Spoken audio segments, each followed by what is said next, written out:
My son put his hands on me in my own kitchen, and I did not say a single word.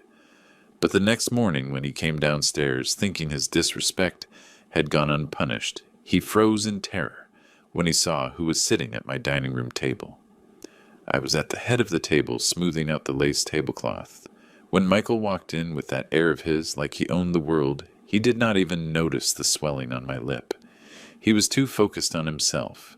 He grabbed a biscuit, took a bite, and started talking about how things were going to change around this house. But the words got stuck in his throat when the chair next to me moved. His face, still red from the alcohol the night before, turned gray instantly, as if he had seen a ghost. The biscuit fell from his hand and crumbled onto the floor. In that second he understood that my silence the night before had not been fear but a sentence.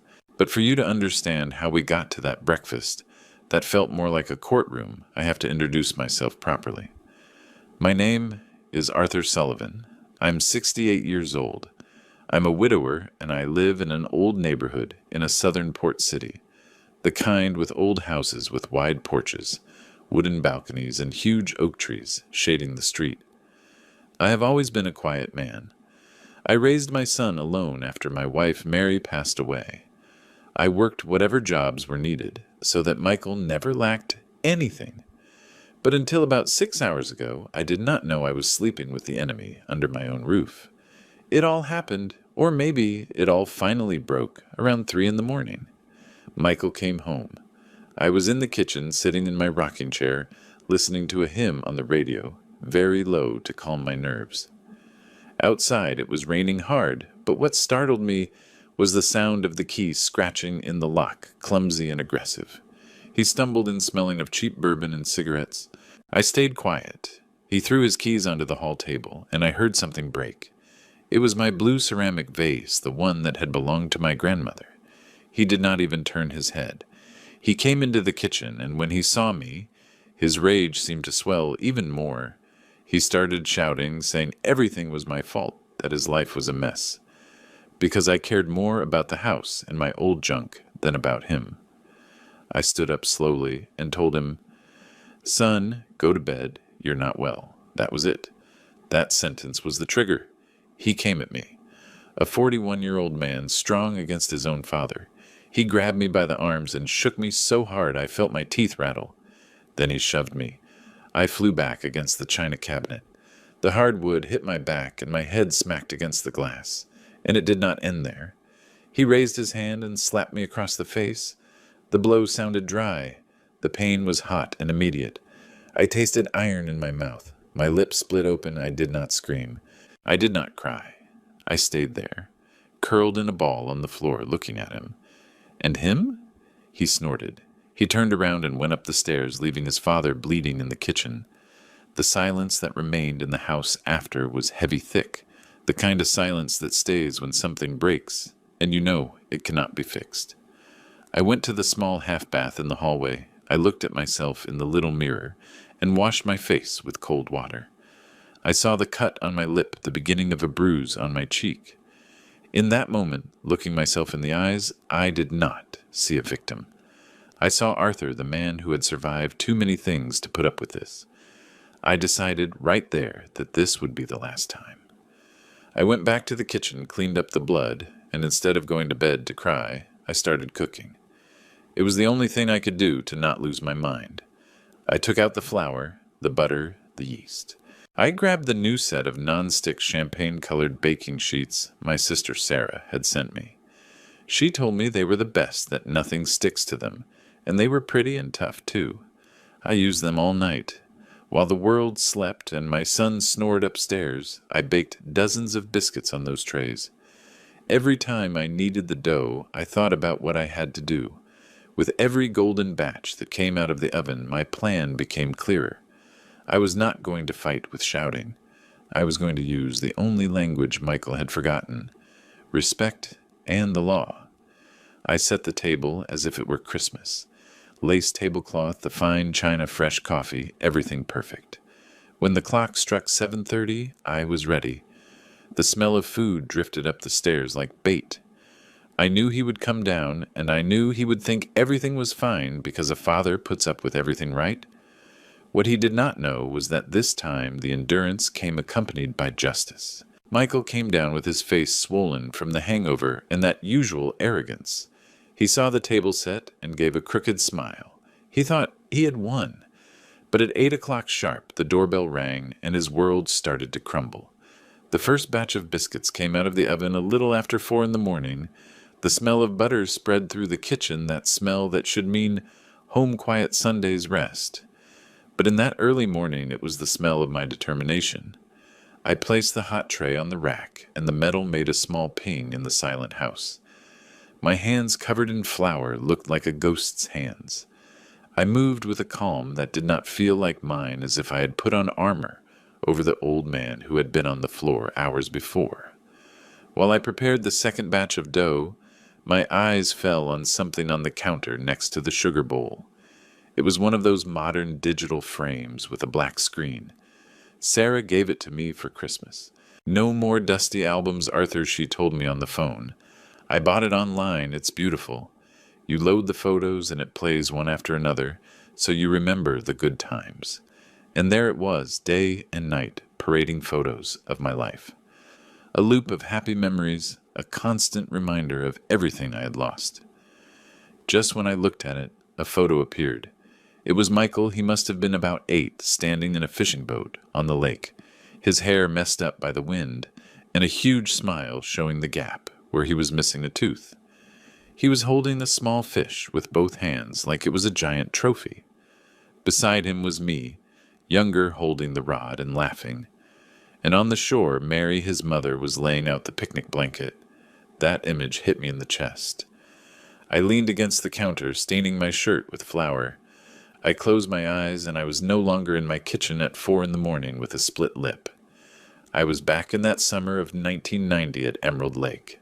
I remembered the smell of sunscreen, damp earth, Mary's laugh echoing over the water. Michael had spent the whole morning trying to catch something so patient, so stubborn. When he finally felt the tug on the line, his shout of joy scared the birds from the trees. "Dad, I got one, I got one," he squealed. I helped him reel it in, calm, showing him how to hold the fish. "Look at that Mary," I shouted from the boat. "I think we have a fisherman in the family." The pride in my voice was one of the most beautiful things I have ever heard in myself. And Michael looked at me as if I were a superhero, with an adoration, a respect, a love that seemed indestructible. At what moment was that child lost? At what curve in the road did we derail? The frame changed photos. Now it was Michael's high school graduation, him in his blue gown and diploma in hand. Me beside him, 30 years younger, smiling like my face was going to split. He was the first in the family to go to college. Our church, New Hope Baptist, organized a party for him. Sister Helen made his favorite carrot cake with cream cheese frosting.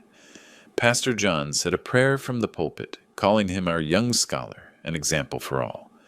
I remember sitting in that pew and feeling my chest so swollen with pride, it almost hurt. Arthur Sullivan, Mary's husband. The sisters of the church murmured proud of my boy. Our Mary did not get to see him graduate from college. She died of a massive heart attack on the docks where she worked when Michael was in his senior year. She went to work in the morning, kissed me on the cheek, and never came back. Mary's death was an earthquake that shook the foundations of the house, but we survived. I stayed strong for Michael. At the wake, he squeezed my hand so hard he left nail marks. He did not cry in front of anyone. He stood firm, serious. That night, when everyone left, he hugged me in the kitchen and broke down crying on my shoulder. "Now I am going to take care of you. Dad," he told me, "I promise. I'm going to make Mom proud of me." And for a long time he did. He graduated with honors, got a good office job at the same port where his mother worked, bought a decent car, helped with expenses.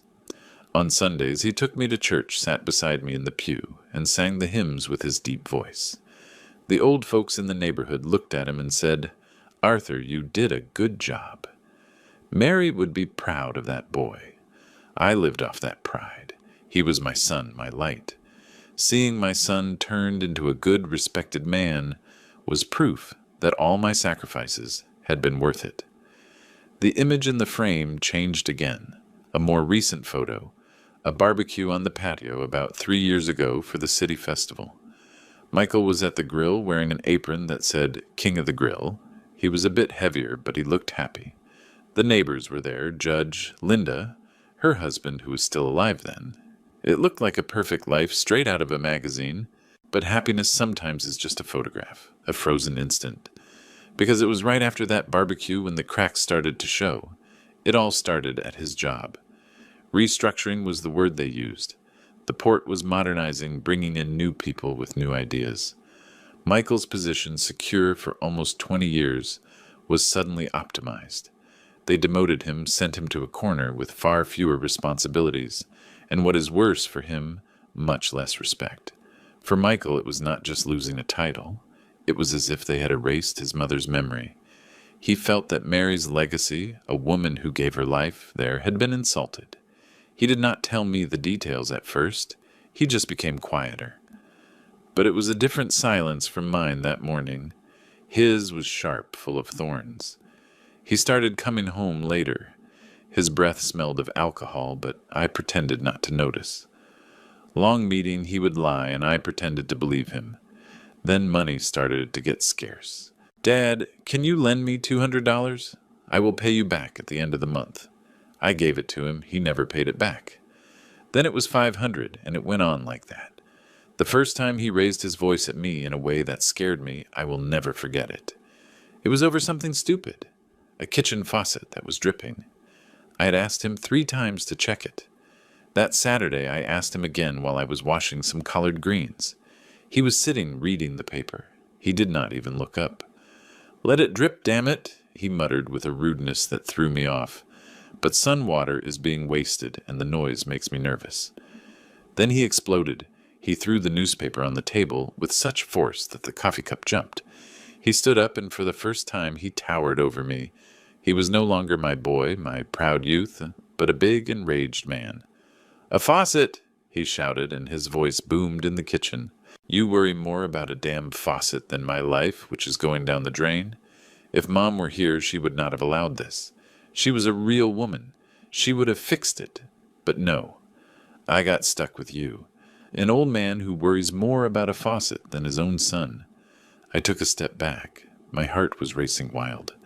I grabbed the edge of the sink with wet, cold hands. It was not so much what he said, but his eyes. There was something in them I had never seen, a dirty, poisonous resentment.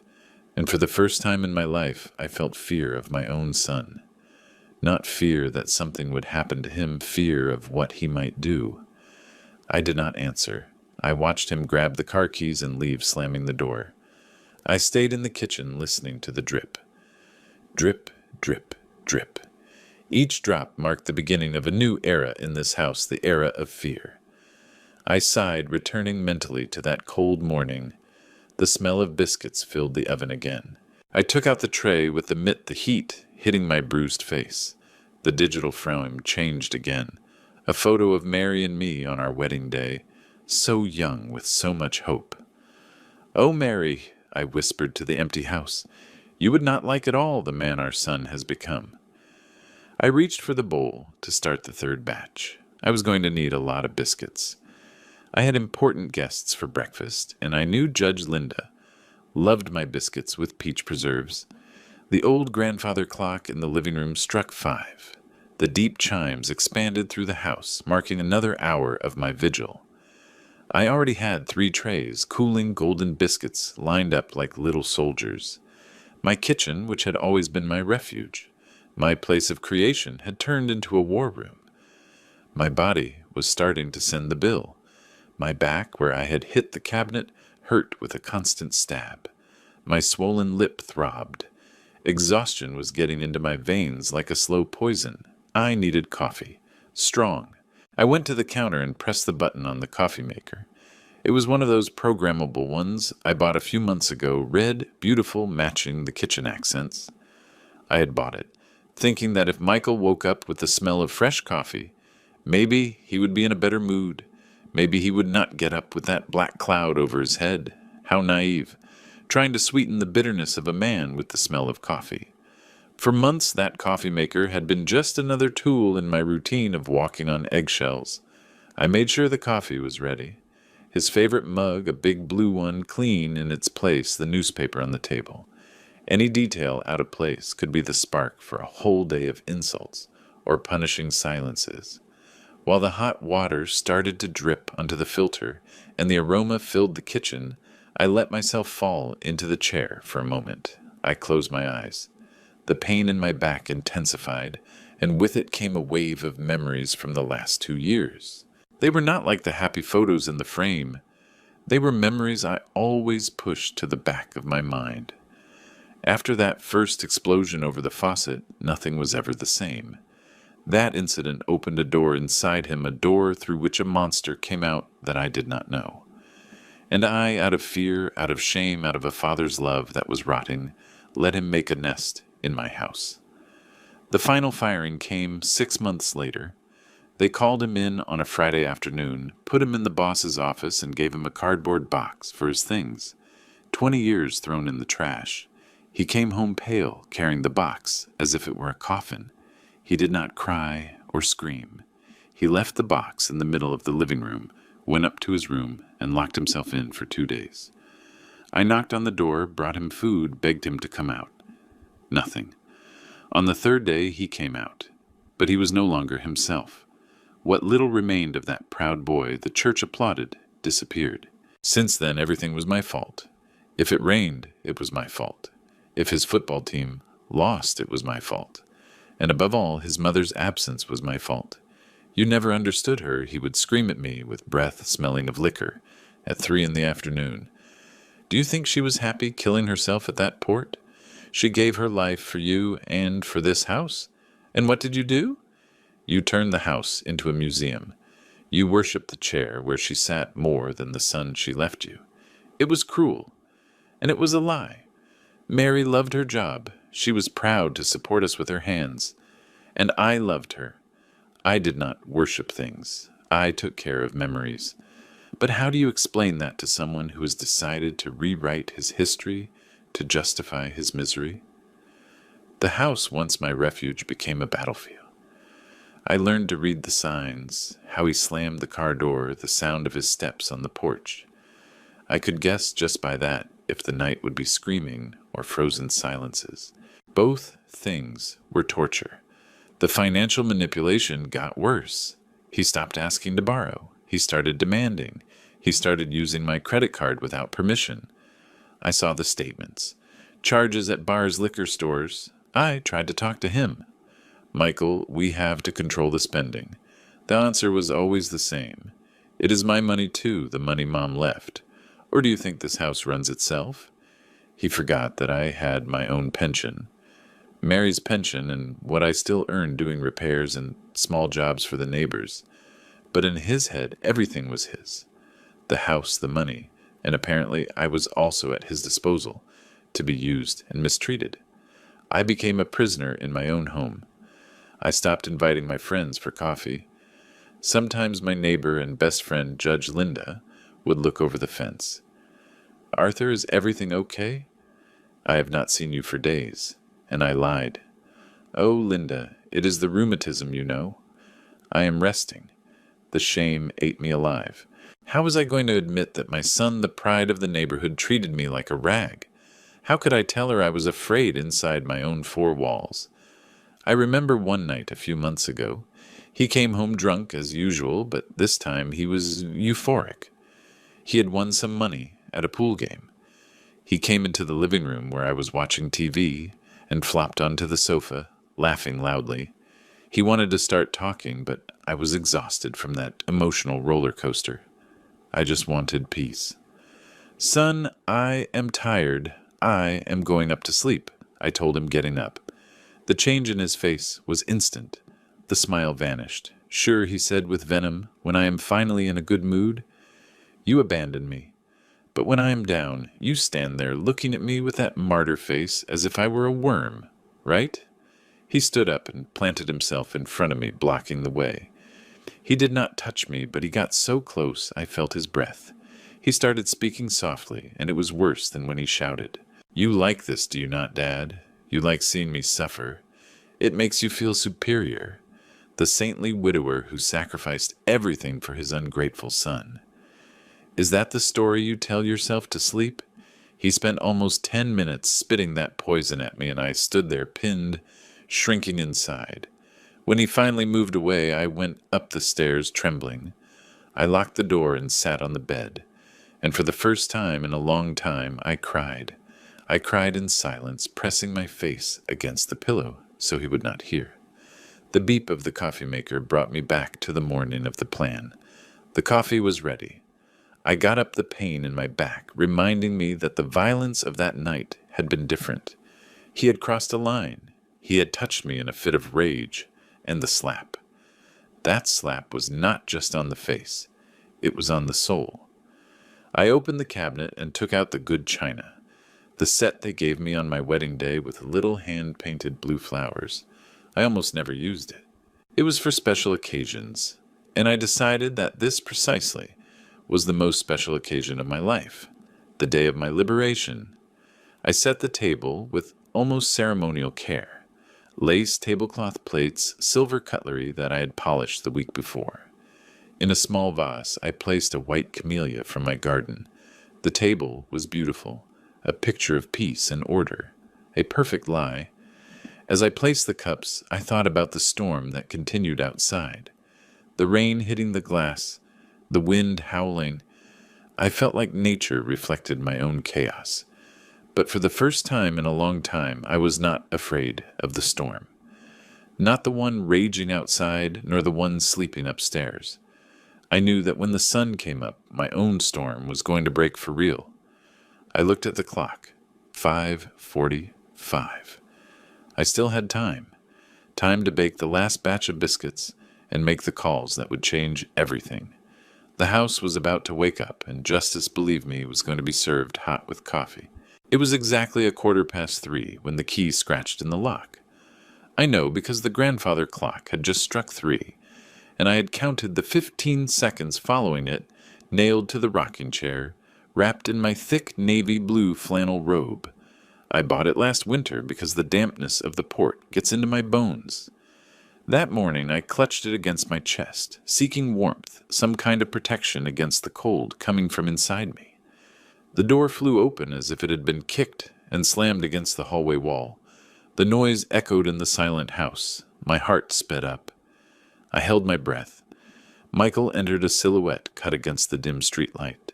The rain had soaked him through. Water dripped from his hair and coat, forming a dark puddle on the wooden floor. He looked like a wounded, nervous animal, seeking shelter from the storm. He stood still for a moment, breathing hard like he was growling, and then he moved. He took the bunch of keys from his pocket and threw it with all his strength toward the hall table. I heard the dry crunch of ceramic. My blue vase, my grandmother's. That sound was like hearing my own heartbreak. A dry sob rose to my throat, but I swallowed it. Crying in that moment was not only a luxury, it was dangerous. He did not even look at what he had broken. He slammed the door and came toward the kitchen. His heavy, uneven steps approached. The smell arrived first. A sour stench of cheap liquor mixed with rain and pure rage. He planted himself in the kitchen doorway, his big body filling the frame. The only light was the bulb over the stove yellow, lengthening the shadows. His eyes found me in the gloom. "What is it, Dad?" He slurred with his tongue thick from alcohol. "Sitting here in the dark like a ghost waiting to lecture me, right?" I did not move. My hands gripped the arms of the rocking chair, feeling the worn wood under my fingers. I knew from experience that any gesture could be taken as provocation. Silence was my only shield. "Answer me!" he shouted suddenly, and his voice resonated in the pots hanging on the wall. "Are you praying for my lost soul? Or are you more worried about your damn old vase that I broke?" Mentioning the vase, knowing what it meant to me, gave me a courage I did not know I had left. I stopped rocking. I stood up slowly with the little dignity I had left. My back cracked. I looked him in the eyes, searching deep down for any trace of my boy. "Michael's son," I said, and my voice came out firmer than I expected. "I am not going to lecture you. I just want you to go upstairs and rest." You are soaked. You are going to catch a cold. We will talk tomorrow when you are better. It was the worst thing I could say. Trying to be reasonable with someone who has lost their reason is like trying to put out a fire with a teaspoon of water. My words, my calm, my fatherly concern sounded to his ears like an insult, like I was treating him like a kid. His face twisted into a grimace of fury. "Do not tell me what to do," he roared, taking another step toward me. He pointed at my face with a trembling finger. "You do not understand anything. You never understood anything. You live in your fairy tale world, with your old junk, your memories, the ghost of Mom. The real world is out there, Dad, and it is eating me alive. And you sit here and tell me to go to bed. It is not that, son." I started raising my hand in a sign of peace. "Shut up." The shout was so violent I flinched, and then he lunged. This time it was not a shove, it was a full-blown assault. He grabbed me by the upper arms with a strength I had never seen in him, a strength made of frustration and alcohol. His fingers dug into my thin skin like steel pincers. The pain was immediate. "Michael, stop, please," I managed to say. "You are hurting me." He was not listening. He had a lost look fixed on something only he saw. He started shaking me back and forth violently. My old body oscillated like a rag doll. My head went from side to side. My glasses flew off and fell to the floor with a little clatter. Everything became a blur. Shelves, fridge table. "You only care about things this house, he was shouting. "I was never anything to you. I was always the burden, the failed son of the great Mary."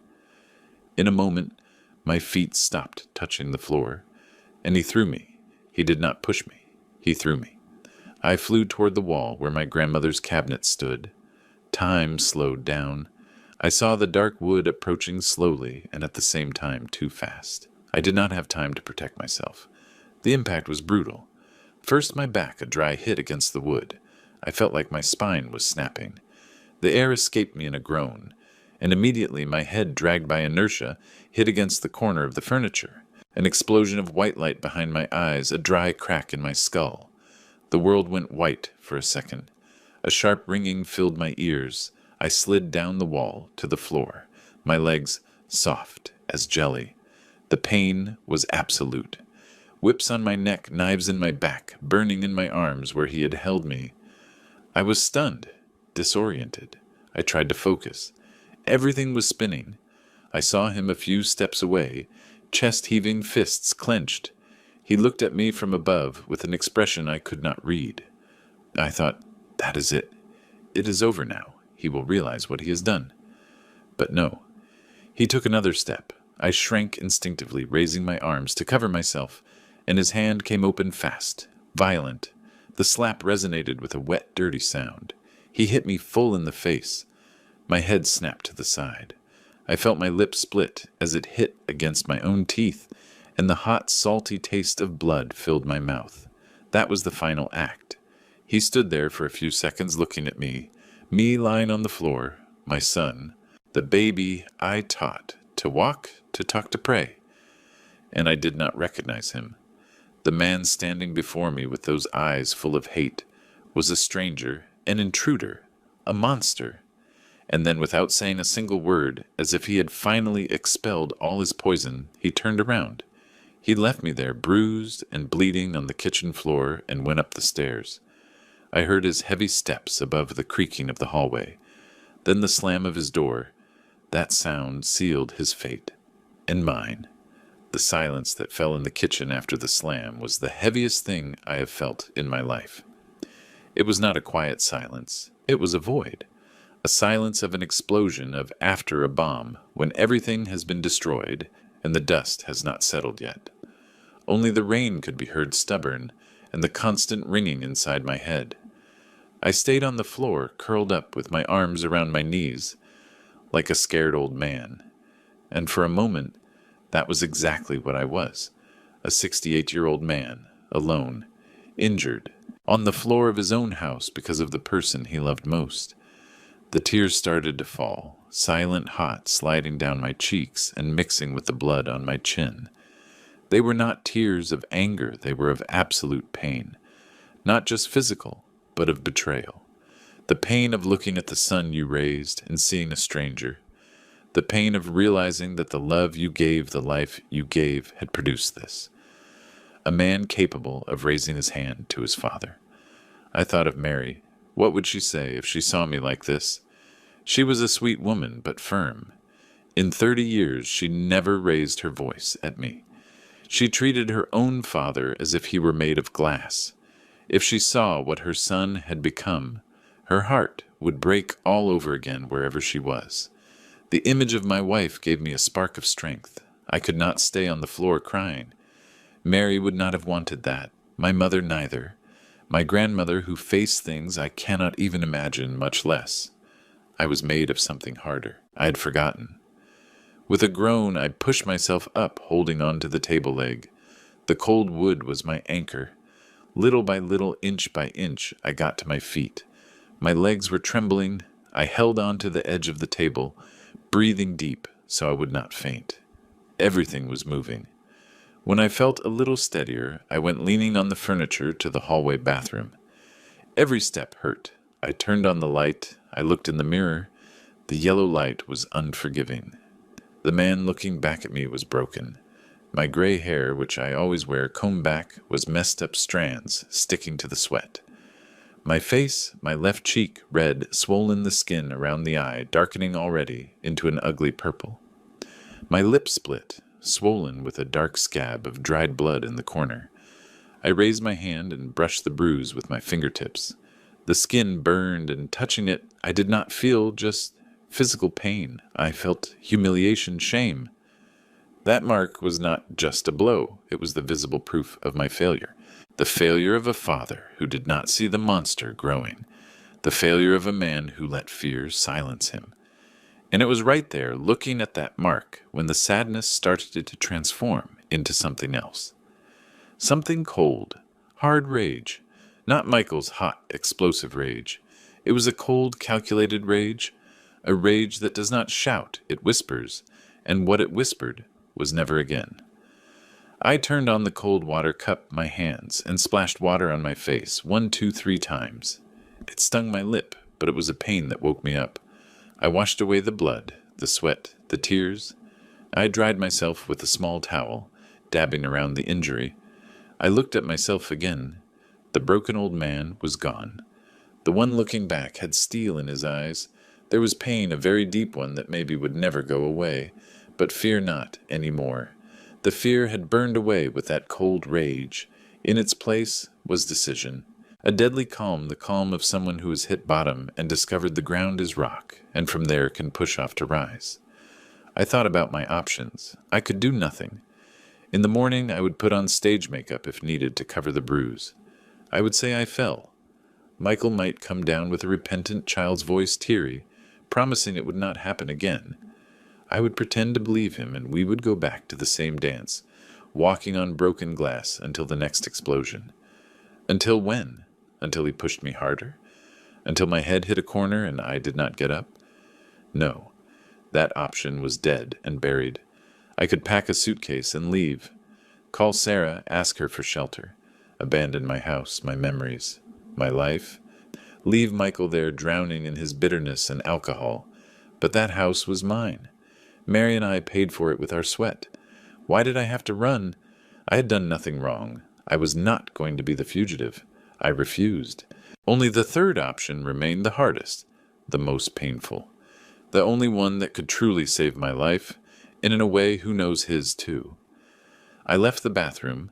The kitchen was still a mess. My glasses were on the floor near the rocking chair. I picked them up. One of the lenses was cracked. I put them on anyway. The crack in the glass was the perfect symbol of how I saw the world now. Everything was broken. I crossed the gloomy living room.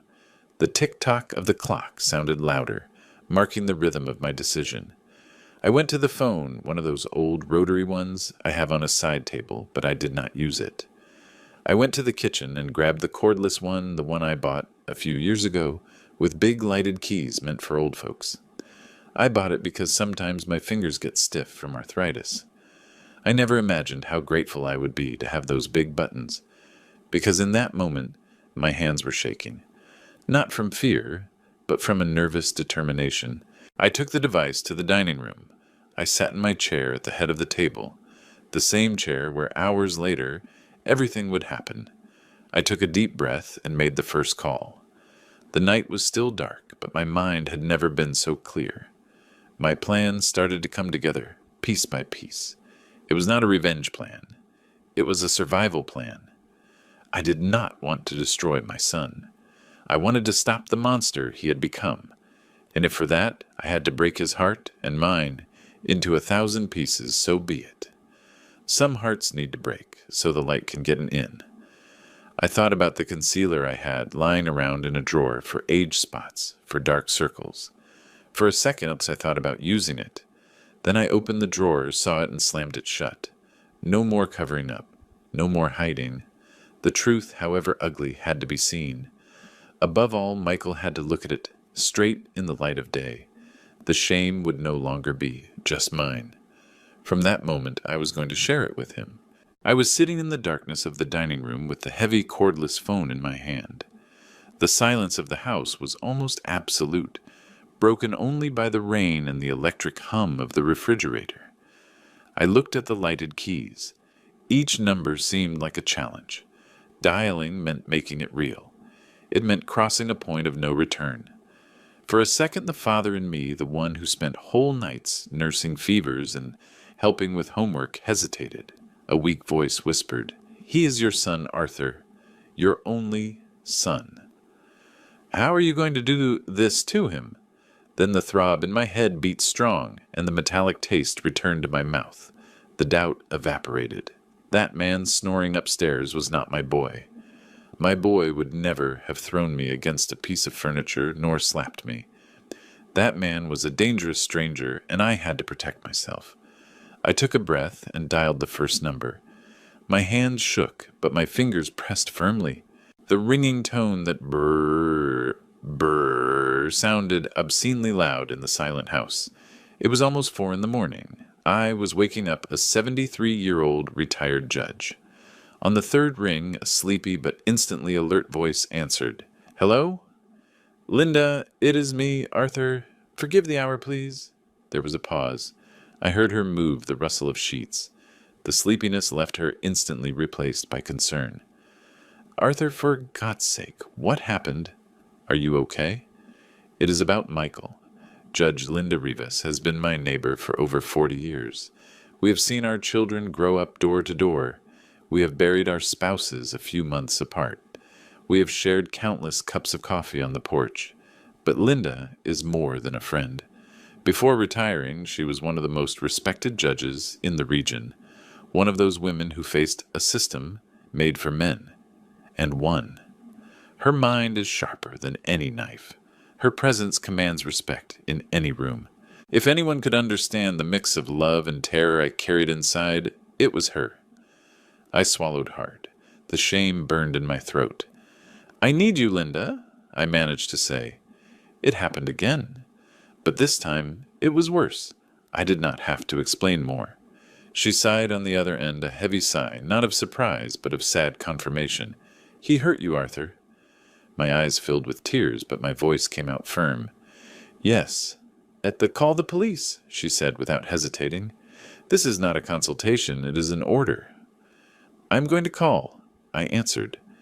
"But before that, I need to ask you something. I know it is a lot, but could you come for breakfast at 8 o'clock sharp?" Silence. I felt her mental gears turning. She did not ask why a breakfast in the middle of such a disaster. She understood. She understood it was not about food, but about witnesses, about authority. "I am not coming for breakfast," she said at last, with a voice hard as marble. "I am coming to hold a hearing. Where is your son now?" "Sleeping off the drunk," I whispered. "Good," she said. "Let him sleep. Do not speak to him. Do not make noise. Just do what you have to do. I will be there at 8, and... Arthur, yes, you are doing the right thing, the hardest thing, and the most right thing. I am proud of you." When I hung up, I felt a wave of relief, so big my knees almost buckled. I was no longer alone.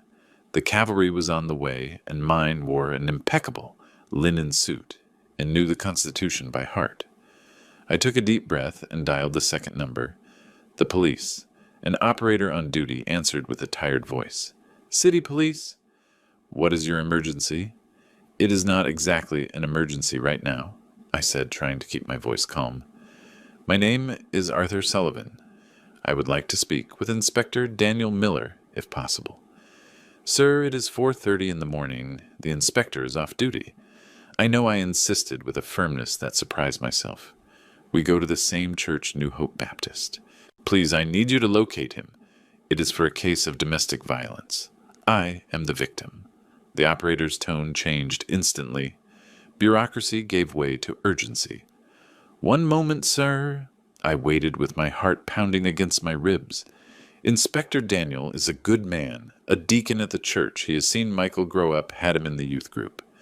But he is also a cop." I was not calling Brother Daniel. I was calling Inspector Miller, and I needed him to act like one. After a few minutes that felt eternal, his deep, known voice sounded on the other end, still heavy with sleep. "Brother Arthur, what is happening? Are you safe?" And for the second time that night, I had to tell it. I had to turn my shame into words. "Daniel, Michael assaulted me. He came home drunk and hit me." My voice broke on hit. I heard on the other end the sound of someone dressing quickly.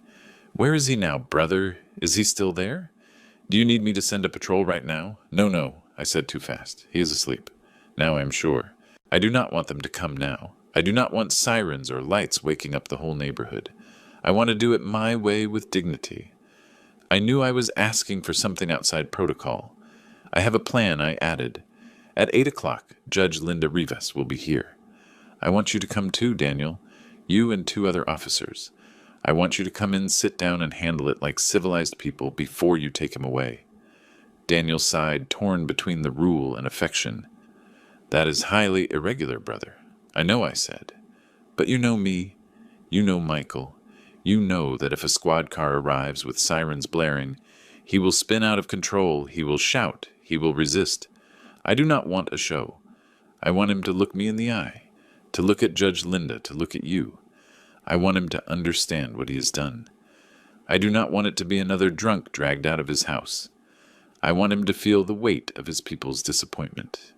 Do you understand me?" He kept silent a moment. "I understand you," he said finally. "At 8 o'clock sharp, I will be there. But promise me something. As soon as we hang up, lock your room. If he wakes up and something happens, call me immediately. I promise." "Thank you, Daniel. May God watch over you, brother." He hung up. 2 calls made one personal one left. I dialed Sarah's number in the Capitol. She answered on the first ring, as if she had been waiting. "I knew it was you," was the first thing she said. "I felt it." "What did he do to you?" "That is my sister. She has always had that invisible thread with me." I told her everything. The broken vase, the shouting, the shove, the slap. She listened in silence. Only her breathing could be heard. When I finished, she did not say "I warned you," or "You should have left sooner." She just asked, with a voice tight with rage and affection, "What are you going to do?" "I called Linda and Inspector Daniel." I answered, exhausted. "They are coming at 8. I am turning him in." A sob escaped her. "Oh, Arthur." "Oh, I am so sorry." "I know.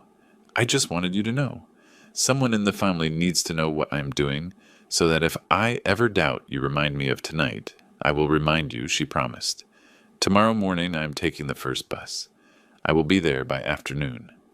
Thank you. Take care, and remember this. You are the strongest man I know." I hung up. I placed the cordless phone on its base. The 3 pillars of my plan were standing: moral authority, the law, and family. I was exhausted, broken to the soul, but at the same time I felt strangely light, as if a 2-ton weight had been lifted from my back, the weight of silence. I looked at the clock.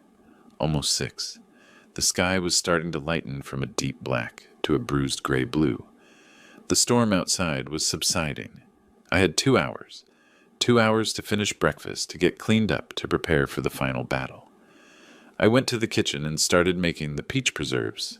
Justice, after all, was going to be served with a bittersweet taste. The gray light of dawn started to sneak through the windows, revealing the silent disorder of my vigil. Flour on the floor, dirty bowls in the sink, the sweet, heavy smell of biscuits permeating everything. The sky was pale, washed by rain. It was the calm after the storm, and I felt a similar calm inside. Strange cold, but firm. Fatigue weighed on my shoulders like a cloak. But my mind was working sharp, less than 2 hours. I had to set the scene. It was not enough to have the law on my side. Michael needed to see what he was losing, see in a concrete way the home he was destroying, the father he was throwing overboard. The punishment would not be just legal, but visual and emotional. I started cleaning the kitchen with a new energy. I washed the dishes, scrubbing hard as if I wanted to scrub all the filth off my own soul. I dried them, put them away. I swept the flour from the floor. In 20 minutes, the kitchen shone as if the violence of the night had never happened. It was a facade, a pretty orderly lie, just like my life for the last 2 years. Then I busied myself with the food. The biscuits were done, piles of them on a white ceramic platter. I went to the pantry and took out a can of peaches and syrup. I emptied the contents into a saucepan. I added brown sugar, a pinch of cinnamon, and grated nutmeg. While they simmered, the sweet, spiced smell mixed with the butter. It was the smell of Michael's childhood. When he got sick, I made him that same jam to eat with toast. He called it my sweet medicine. What irony! That morning I was preparing the bitterest medicine of his life, and he did not even suspect it. While the preserves thickened, I put a big pot with water and salt to make grits, nice and creamy, with butter and a little sharp cheese at the end. Soul food the old-fashioned way, but that day they tasted more like a Last Supper. While the water boiled, I focused on an important detail: the knives. I had a set Mary gave me years ago, but the handle of my favorite knife had cracked. Sarah, always attentive, sent me a new set of German steel in a wood block. I kept them razor sharp. I took out the small knife to cut fruit, strawberries, melon, to garnish the table. Every cut was clean, precise. I moved like the man I have been all my life, a practical cook. But that morning there was something else in my hands, the precision of a surgeon preparing for an operation on which the patient's life depended. And in a way, my life depended on what was about to happen. With the food almost ready, it was time for the table. I opened the china cabinet, the same one I had hit. I ran my hand over the dark wood, feeling the history in every grain. Inside was my inheritance, the wedding china, my mother's glasses. First, the tablecloth. I went to the hall closet and took out the best one white linen, with lace handmade by my grandmother. I used it so little it still smelled of the lavender sachets in the drawer. I spread it over the table. The pure white covered the wood like a canvas ready for the scene. Then the china. I took out plates, cup saucers, white with gold rim, and little blue flowers. I washed them one by one to remove the dust, dried them with a soft cloth, and set 4 places. One at the head for me, another to my right for Judge Linda, another to my left for Inspector Daniel, and the last one at the other end, opposite me, in Michael's place. I placed the silver cutlery, the folded linen napkins, the vase with a white camellia in the center.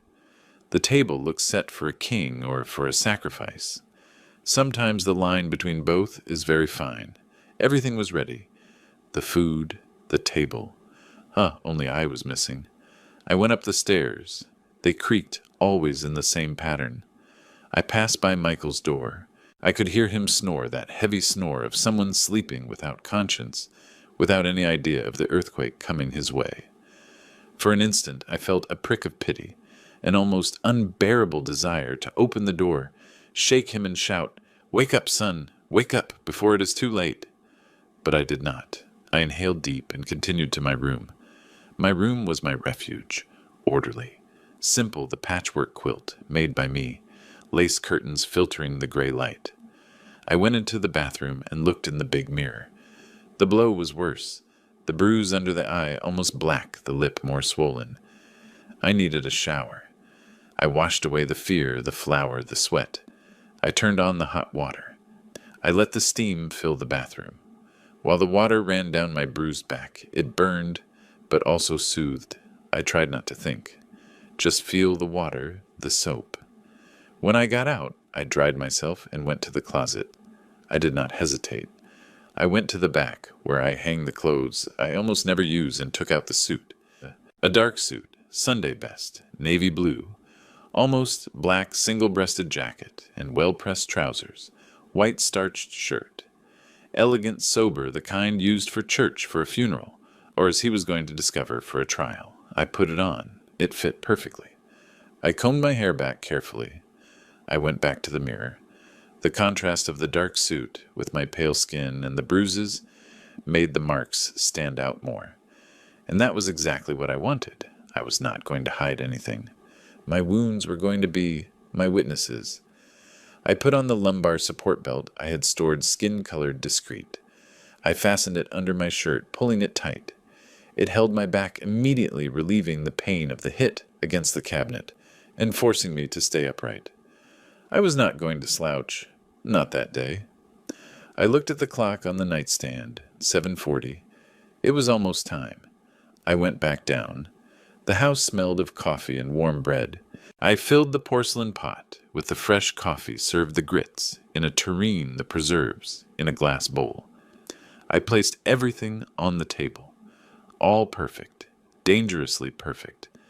I sat in my chair at the head. I smoothed my trousers over my knees. My hands were calm. My heart beat at a slow and steady rhythm. I was ready. Then I heard him. The steps upstairs, the groan of the bed, the shuffling of bare feet on the wood. I knew that ritual like a prayer. It was the sound of a hangover, of a man moving through a fog of headache and slight remorse. I remained seated, motionless hands clasped on my lap. I was the image of serenity, a statue at the head of a war table. The bathwater started to run, a quick shower. He always did that, as if the water could wash away not only the body's dirt, but the soul's. Poor thing. His dirt was deeper.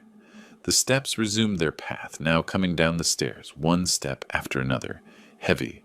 I could guess which step he was on by the creak halfway through from the end in the hall. There was a pause. I knew what he was seeing. The hall table and the pieces of my blue vase on the floor. I had not picked them up. I left them on purpose so they would be the first thing he saw. I hoped it would arouse some shame in him. What I heard was not a sigh of regret, but a snort of contempt. Then the noise of the pieces being kicked toward the corner with the toe of his shoe as if they were trash. In that instant, any remnant of compassion left in me evaporated. Only the coldness of my decision remained. And then he appeared in the dining room frame. He stood there, leaning on the jamb, blinking from the light. The morning sun came in through the big window, illuminating the set table. He wore wrinkled khaki pants and an old polo shirt, hair still damp, face swollen eyes, small and reddened. He had days-old stubble, giving him a neglected, defeated air. He looked at the scene, the white tablecloth, fine china, shiny silverware, steaming dishes, the smell of coffee bread and cinnamon. He frowned, confused. He expected shouting reproaches, or, at most, my resentful silence. He was not prepared for that unexplained celebration. He looked at me and for the first time seemed to see my face. I saw how his eyes stopped a second on my swollen lip, on the bruise on my cheek. His reaction was not horror or guilt. It was an almost imperceptible twitch at the corners of his mouth, a spark of satisfaction, of power. Confusion gave way to something else, arrogance. A slow, crooked smile appeared. He had interpreted everything backward. In his sick mind, that banquet was not a trap, but a peace offering, a white flag. In his head, the slap, the night before, had worked. Finally, he had broken me. He had put me in my place. And now, like a good submissive father, I was entertaining him, asking for forgiveness, with food. It was so absurd, so twisted, I almost would have laughed if it were not so tragic. "Well, well," he said with a hoarse voice, "quite a banquet. To what do we owe this honor?" I did not answer. I looked at him face neutral. My silence seemed to amuse him even more. He dragged the chair from the other end and let himself fall with a thud. He grabbed the linen napkin, looked at it with fake refinement, and let it fall on his legs. He reached out and took the most perfect biscuit from the basket. "We have to admit it, Dad," he said, raising it like a toast. "Nobody makes biscuits like you." He took a huge bite. He chewed with his mouth open, dropping crumbs on the white tablecloth. After swallowing, he pointed with the piece he had left, pointing at me with it. "That is the way." "Dad," he said, voice full of that cruel pride. "You see how, with a little discipline, things go back to their place. I am in charge here, period." His words pierced me, but I did not let it show. On the outside, I was ice. Inside, every phrase was one more nail in the coffin of my previous life. There was no remorse. There was pride. Pride in having hit me and having humiliated me. He believed violence was the answer. I looked at him from the other end. The silence stretched. He shrugged. He went to pour himself coffee. Just then the doorbell rang. Ding dong.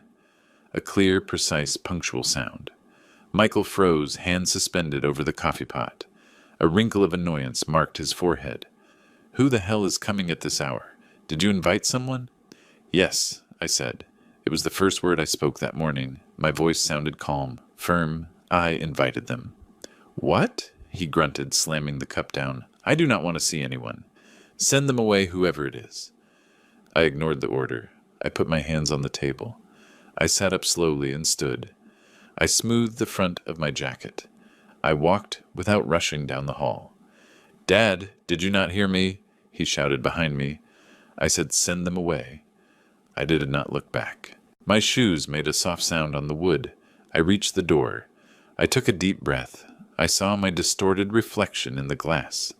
A man in dark blue face, battered, but the posture of an old king.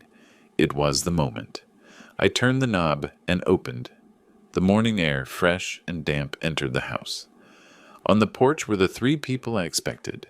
Judge Linda, impeccable, in a peach linen suit, pearl necklace, and a serious expression that would make any lawyer tremble.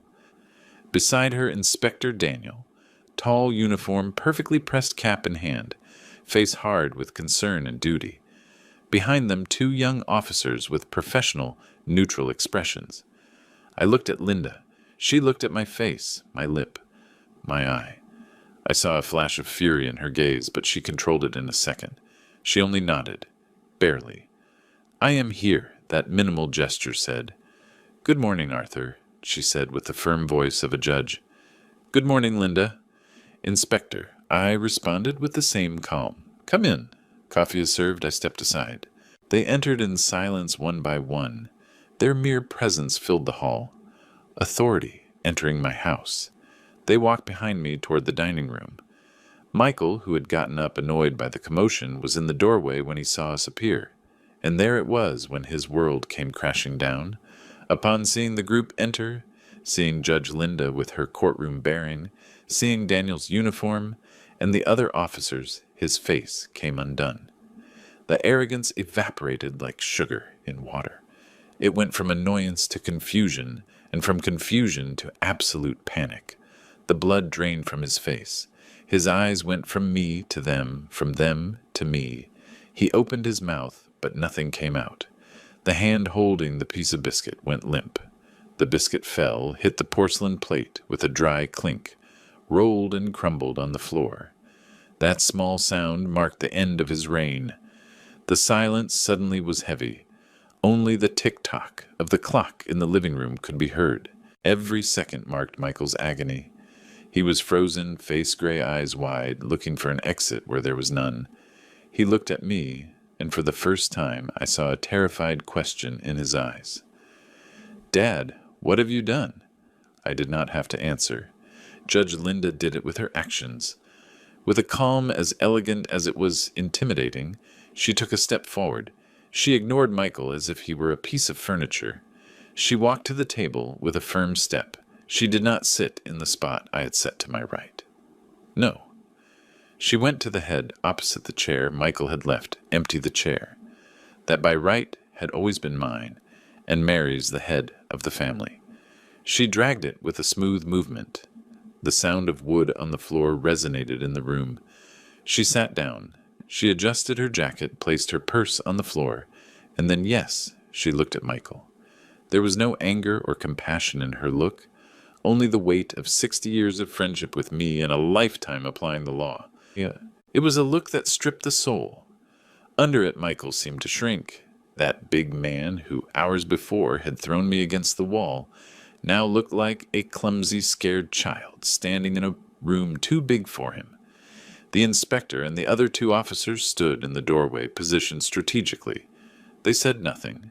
It was not necessary. Their uniforms, their belts with the weapons said it all. They were the consequence. Judge Linda reached out and took the porcelain pot.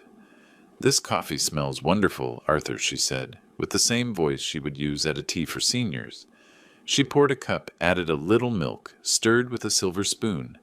The tinkling of metal against porcelain cut the tension. She took a sip, put the cup down carefully, and finally spoke to Michael. "Michael," she started, and her voice was low but filled the room. "I remember when you were a boy, and you came running to the fence with a dandelion in your hand. Look, Aunt Linda, a flower for you." She swallowed. "I remember you carrying my market bags, even though they were heavier than me. You were so polite, so attentive.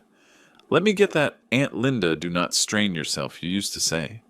She paused, took another sip. Every word was a small blow of reality, the description of the man he should be, versus who he was now. It was not an accusation, it was a eulogy. "Your mother?" she added, and Mary's name hung in the air. Would she be so proud of that boy? The one who became a man, entered college, the pride of the neighborhood of his father. She looked at me a second, then back to Michael.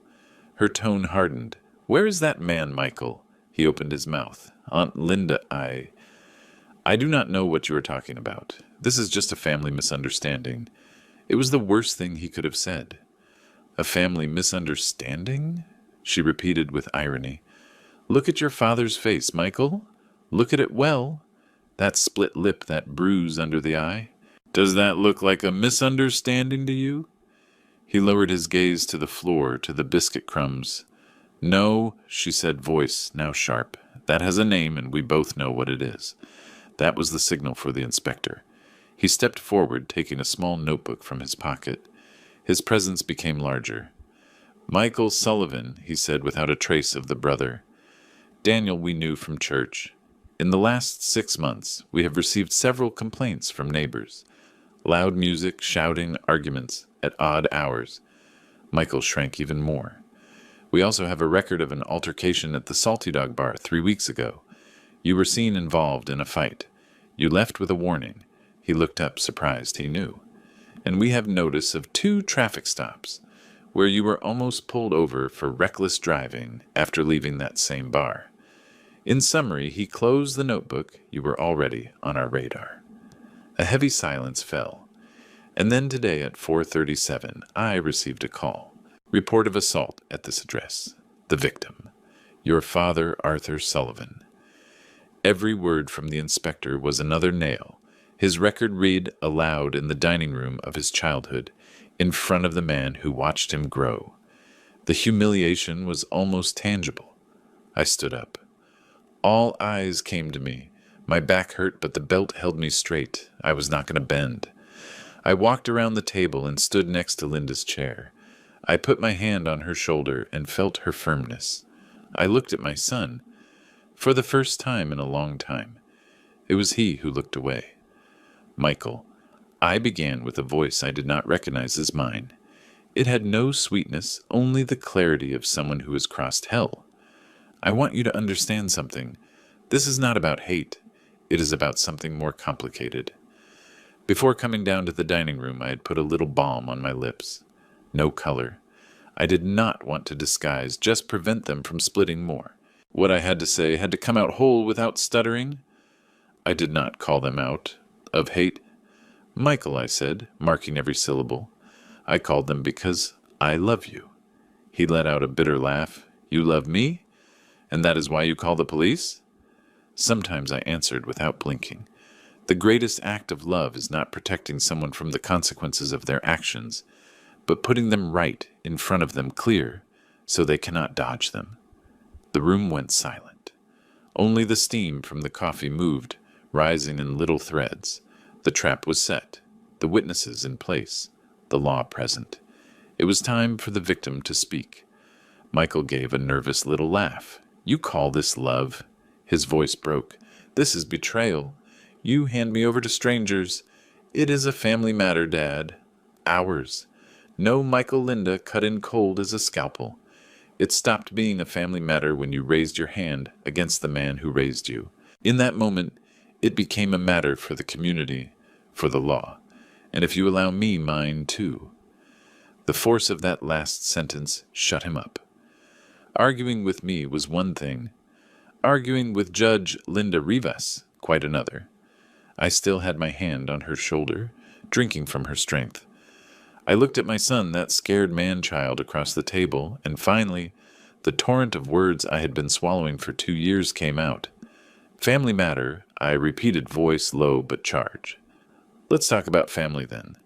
Family is your mother Mary, getting up at night to work a double shift at the port, hands full of calluses back, aching so you could have books and food. That is family. I took a step toward him. Family is me, Michael. When she died, I did whatever sewing, cleaning, carrying sacks, so you would not lack college tuition, so you could have a better life than ours. He sank a little in the chair. And what did you do with that family? I continued now, voice trembling not from weakness, but from a righteous rage. You took your mother's sacrifice and mine and spat on it. You took the pain of your demotion, your frustration, your inability to face life as a man, and turned it into a weapon. And you pointed that weapon at me, the only person in the world who never let go of your hand. Tears began to fall, but I did not wipe them. I let them run liquid witnesses of my pain. Night after night, Michael, I whispered. Night after night, I sit in that kitchen and pray. But my prayers changed. Before I asked for your future, for your safety. Now I ask God that you come home and go straight to bed, that you do not speak to me. I ask that your poison does not splash me. I ask to be invisible in my own house. You have turned my home into a prison.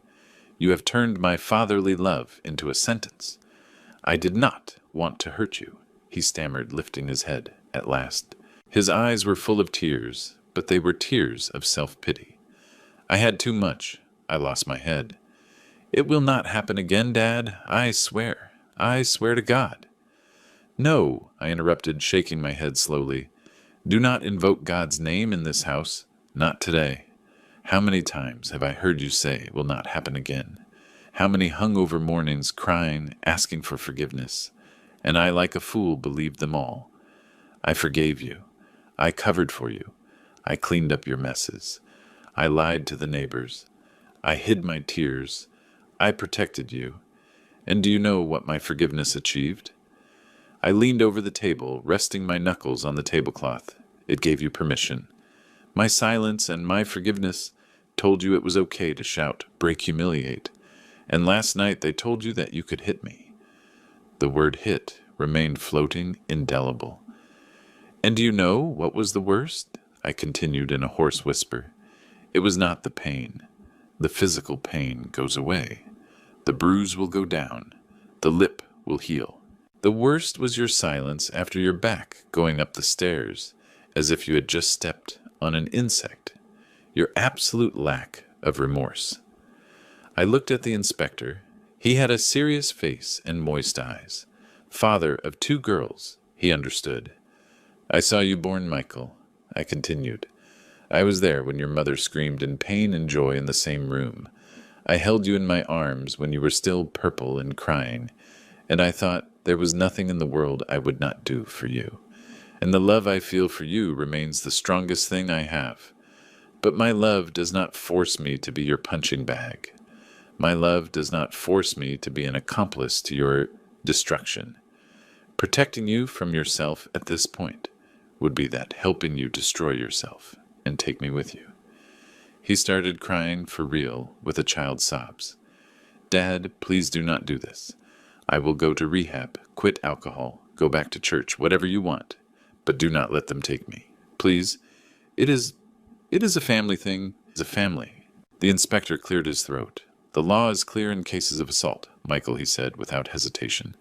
It is not something we can ignore. And what will people say? He tried, in a last desperate attempt, appealing to my shame. It was then I looked at my wristwatch, the one that was Mary's. 8:15. I turned my eyes back to him. I do not care what people say any more, I answered calmly.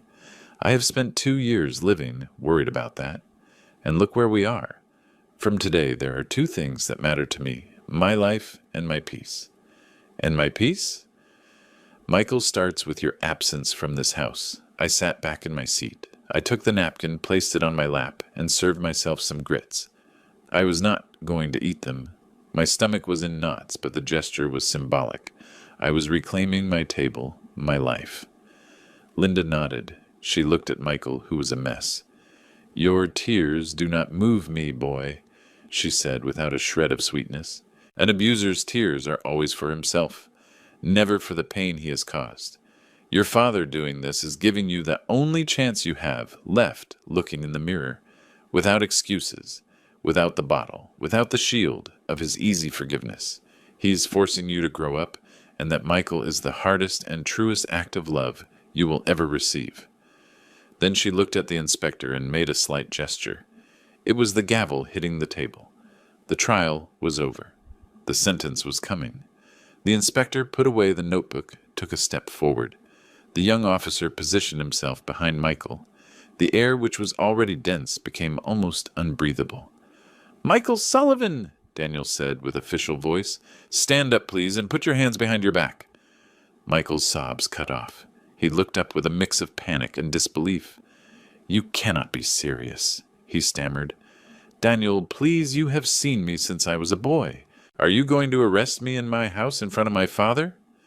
I am arresting you precisely for your father, he replied, and because the law compels me. Do not make this harder. The officer took a step. That movement was what broke him. He pushed the chair back with a bang and stood up suddenly, face red with rage. Do not touch me, he bellowed, pointing at the people. This is absurd. It is family business. He is my father. We argued. I lost my temper. Tell them, Dad. Tell them you do not want to press charges. Everyone in the room turned to me. It was the last open door to back out. For a second my heart shrank. Seeing my son like that, cornered, hurt more than any blow. I had in my hand a silk handkerchief Mary gave me with magnolias printed on it. I had grabbed it, coming down, anticipating tears. I was squeezing it so hard my knuckles had turned white. I looked at him. I looked at that man I myself had brought into this world, the one I taught to ride a bike, to drive, to shave. And I found my voice. I have said everything I had to say, Michael. I answered, voice low but clear. I am not going to lie for you. Never again. Those words were the signature at the bottom of the sentence. His face crumbled. Rage gave way to total despair. His shoulders slumped. Please, he whispered. Do not do this.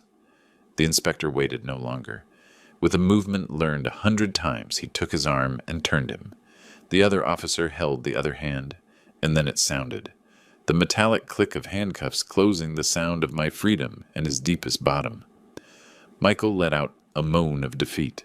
He did not struggle any more. He stood still, head down, shoulders slumped, while Daniel read him his rights.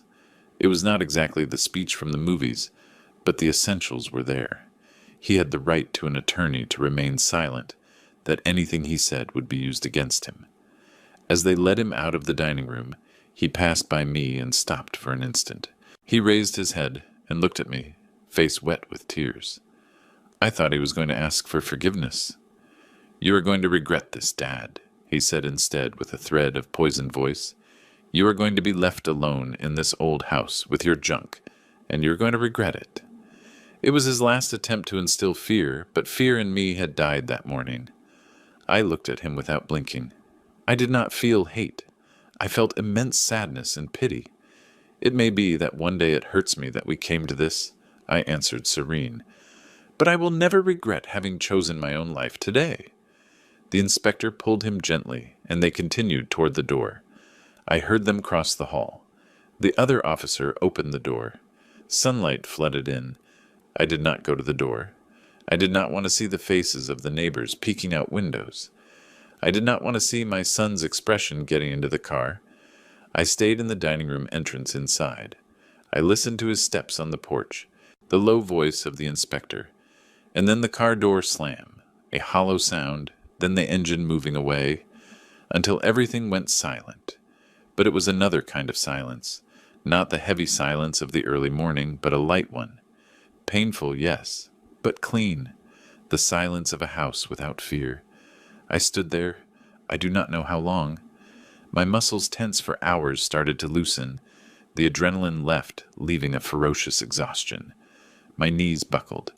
Before falling, I felt a firm hand on my arm. It was Linda. The officer who had stayed pulled out a chair. "It is over, Arthur," she said for the first time with a soft voice. "It is over."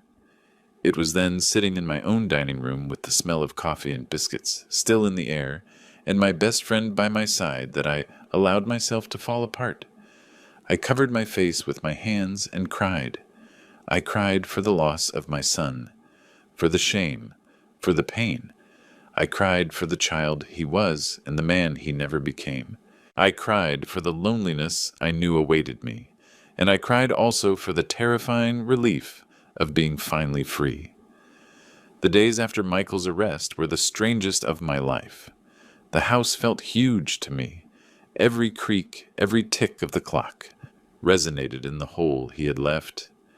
At first I expected him around every corner. I expected to hear his steps on the stairs, the TV at full volume. But there was nothing, only silence, a silence that the first few days was as deafening as his screams had been before. Linda and Sarah became my little army. Sarah picked up the pieces of the vase with a quiet rage. "I am going to glue every piece, Arthur," she told me. "But there are things that when they break never go back to being the same." She was not talking just about the vase. Linda took charge of the outside world. She spoke to the neighbors with a short and dignified version of events, cutting the gossip at the root. Michael is sick and needed a serious intervention. Arthur was brave. He did what had to be done. The family asks for respect and prayers. The word of a retired judge weighs more than 100 rumors. They force me to eat. Sarah made soups. Linda brought sweet potato pie. But everything tasted like cardboard to me. I felt like I was watching my life from the outside, seeing an old man move through his house like a ghost. The worst were the nights. Going to bed knowing the room next door was empty. I imagined where he would be in a cold cell with strangers. The father in me screamed, calling me a traitor. I had nightmares. I saw him as a child crying behind bars and me unable to reach him. I woke up face-soaked. On the third day, sitting with me on the porch, Linda gave me the hardest medicine. "Arthur, enough," she said bluntly. "Stop torturing yourself. You did not put him there. His decisions put him there. The alcohol put him there. His rage put him there. All you did was open the door so the consequences could enter. And you only did it when your life was in danger. She was right. I knew it. But a father's heart does not understand logic. It beats to the rhythm of a stubborn love, often blind. That same week I took the first step for my own safety. I had always felt safe at home. I almost never locked up during the day. But the phrase "he left with you" are going to regret it, drilled into the back of my mind. I called a company and installed discrete cameras on the porch and an alarm system on doors and windows. The technician taught me to arm and disarm everything with a small panel by the door. The first night I punched in the code and heard the beep confirming the house was protected. I breathed a little better. It was just a detail, but it was mine. My safety no longer depended on anyone's mood. The second step came on advice from Pastor John. He came to see me, brought me a little book of Psalms, and sat with me a good while. "The body heals, Brother Arthur," he told me, "but the soul needs another kind of doctor." He gave me the card of a psychologist, Dr. Simone, specialized in family trauma. I hesitated. In my generation, we did not talk about therapy. We talked to God, to the pastor, to the neighbors. But the world changes, and I needed something else. My first session with Dr. Simone was anything but easy. Her office was a quiet place, with comfortable armchairs and the smell of chamomile. At first I could not speak. Shame choked me. She did not insist. She simply stayed with me in that silence until I started to cry. And after crying, I spoke. 1 hour straight, of my fear, of my guilt, of my love, of my rage. She listened, without judging. For the first time, I felt someone truly heard me. While I started to walk clumsily toward my own healing, Michael started his. Because of the complaint and my testimony, they charged him with assault. His history of scandals did not help. Linda explained that being a first offense of violence, they probably would not lock him up long, but the judge would almost certainly send him to a mandatory rehabilitation program for alcoholism and anger management. And so it was. He spent 3 weeks in jail awaiting the hearing. It was during that time the letter arrived. A white envelope with the return address of the prison, my name written in his handwriting. My hands trembled. I sat in the rocking chair on the porch to read it with the afternoon sun on my shoulders. I opened the envelope slowly. Dad, I do not really know how to start. I suppose sorry is not enough. I have said and done unforgivable things. I know. These 3 weeks in here, sober, with nothing to distract me, have been the longest and clearest of my life. I have had to look at the man I have become, and I did not like what I saw at all. I saw a weak, bitter man who blames everyone for his problems, especially the only one who has always been by his side. I do not remember everything from that night, but I remember enough, and the image of your face, the fear in your eyes, I will never forget. I hate myself for causing you that. When they put the handcuffs on me, I hated you. I blamed you. But here in this silence I have understood. You did not do this to me. You did it for me. You pressed the emergency button because the plane was falling, and I was too busy arguing with the stewardess. You stopped me, and maybe crazy as it sounds, you saved my life. I do not ask you to forgive me. I do not deserve it. I just wanted you to know that I understand. Thank you for having the courage I did not have. Michael? I read the letter 2-3 times. Tears blurred the lines. They were not just of sadness. There was something of relief, of hope. For the first time in over 2 years, I felt the voice of my true son, not the drunk monster, but the lost man inside. The one who once promised to make his mother and father proud. Still, the road ahead was long.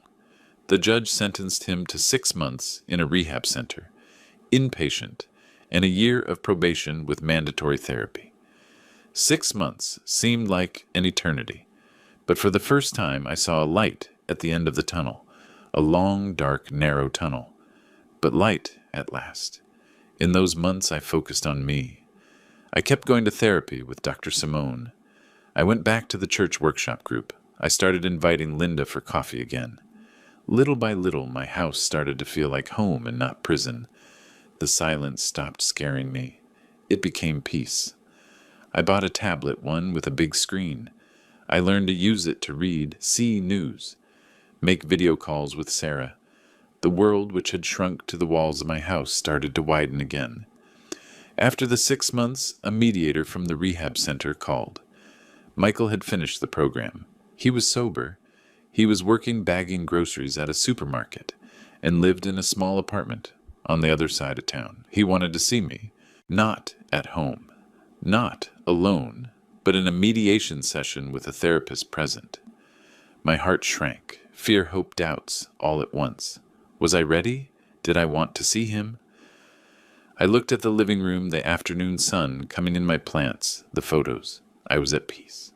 The question I asked myself was, am I willing to risk this peace? That question resonated a whole week. I spoke with Linda. True to her style, she was practical. Whatever you decide, let it be for you, not for him. Seeing him does not mean forgetting. Listening to him does not mean opening the door of the house. I spoke with Dr. Simone. She went to the point. What are you afraid of, Arthur? Of him or of the part of you that wants to forgive everything and pretend nothing happened? Her question pierced me. I did not fear the Michael of now sober and watched by the law. I feared myself, that infinite capacity of a father to erase, justify, minimize. It took me 7 days to decide, and in the end the answer did not come from the head, but from the heart. I had to go, not for him, for me. I needed to see with my own eyes if the change was real. I needed to close that chapter with a period, not with torn pages.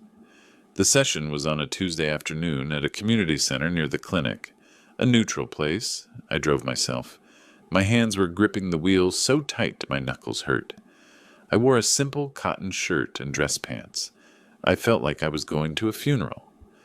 The mediator, Mr. Perez, received me at the door. He took me to a small room with a round table and 3 chairs. There was a pitcher of water and glasses. He told me Michael was on his way.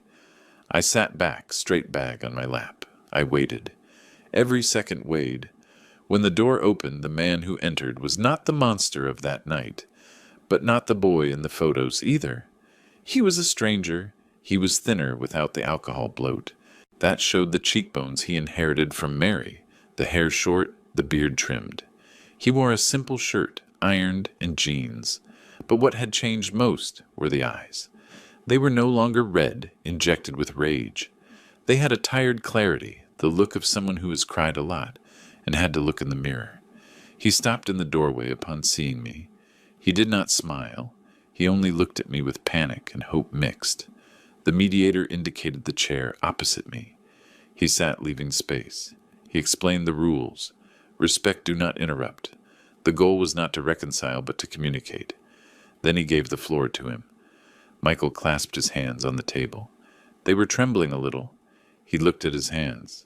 Not me, when he started. Dad, I know I have no right to ask you for anything, not even for you to be here, he said in a low voice. But I asked for this meeting because I had to say it looking at your face. I needed you to hear it from my mouth. He took a breath and looked up. I'm sorry. I am so sorry for the harm I did to you, the fear, the humiliation. I feel every scream, every cruel word, every night I put you through. And I regret in a way you cannot imagine having raised my hand against you. There is no excuse. It was not the alcohol, it was me. A weak, bitter, and cruel me. And I am going to spend the rest of my life repenting. Tears ran silent. He did not wipe them. In the program, he continued, they force us to look at the rubble we left behind. And my rubble is you. I almost destroyed you, Dad. And I am sorry fixes nothing, but I wanted you to know that I know what I did. I do not hide any more. The mediator looked at me. Mr. Sullivan, do you want to say something? I looked at him. I looked for falsehood theater. I did not see that. I saw a broken man looking at his own pieces. I believe you, Michael, I said at last. I believe you feel it, and I forgive you. He let out a sob, a sound of relief, so big my soul broke. But I continued, and my voice hardened. Forgiving is not forgetting, and it does not mean going back to before. That Arthur the father who covered everything for you does not exist anymore. You killed him that night. It hurt him. It showed. But I had to say it. I am your father, and I am going to love you always. But now I have to love myself more. Our relationship from today will have limits, clear ones. You have your house. I mine. You your life. I mine. We are not going to live together again. Ever? He nodded without arguing. We can see each other from time to time, have a coffee in a public place. But my house, Michael, my peace, are no longer open to your storm. You have to learn to be your own refuge.